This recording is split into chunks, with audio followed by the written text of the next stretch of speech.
Hoki mai anō ki Te Karere, kei te whakarite te kai waiata Māori nei a stanwalker, kia taia whio ia i te whānuitanga o Aotearoa mo te wā tuatahi i ngā tau e ono.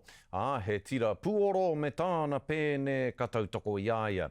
Hei tāna Karere ngātahi ngā momo reo puoro katoa kia rongohia te tau whirowhirotanga o etahi o ana waiata rongonui. O tira kia rongohia hea huatanga he wheako kāre anō kia rongohia e te marea i mua atu i tēnei. I kōrero a Mārena Mane ki tēnei kai waiata māunuka tūtahi i mui tana hi kawe ake i tētahi o ngā kono hete nui i tōna no ao katoa. This is a country, this is everything. Nā tāna noho here kore i nei ko puta ake te tino āhua o tōna tua kiritanga.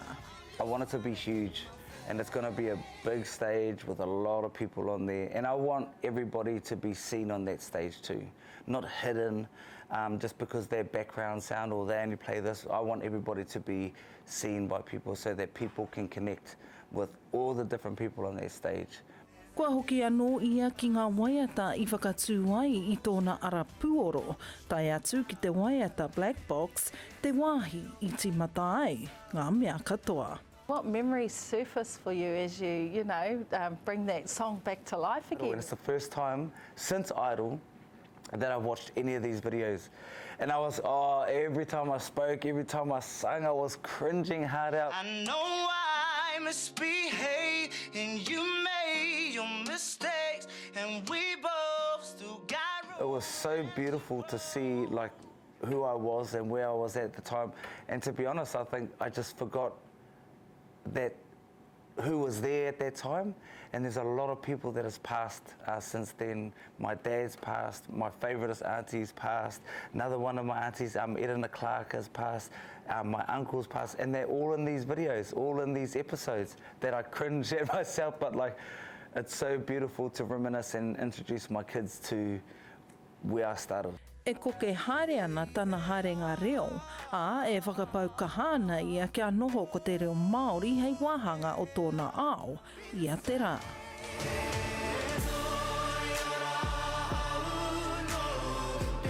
Even though my English and Māori is broken, I feel like I can express myself and feelings better in Māori than English. I'm constantly playing hakas that my kids even get sick of. I'm a haka freak. I love hakas. I should be a judge. I know nothing, but I feel like I know everything. But yeah, it's important, and it's a journey that me and my wife and our whānau are constantly on. He oe, kaore i ngā wari i ngā wā katoa, te whakaputa i tōna ake reo, me te kore whakamā.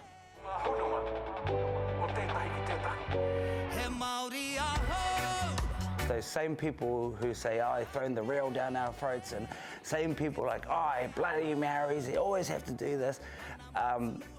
Those same people, their kids are singing my songs, and they're singing, they know word for Aotearoa, they're going home.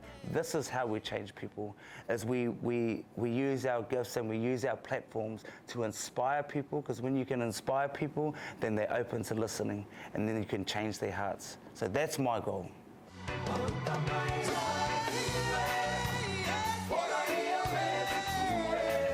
Nā whai anō ko tāna hokinga mai ki te atamira e whakaatu ana, e kore rawa e tae te pēhi i tōna reo, engari kia rāngona e te ao. Mārena Mane, Te Karere. Uhi kakana ki te mātakitaki era kono hete stanwalker.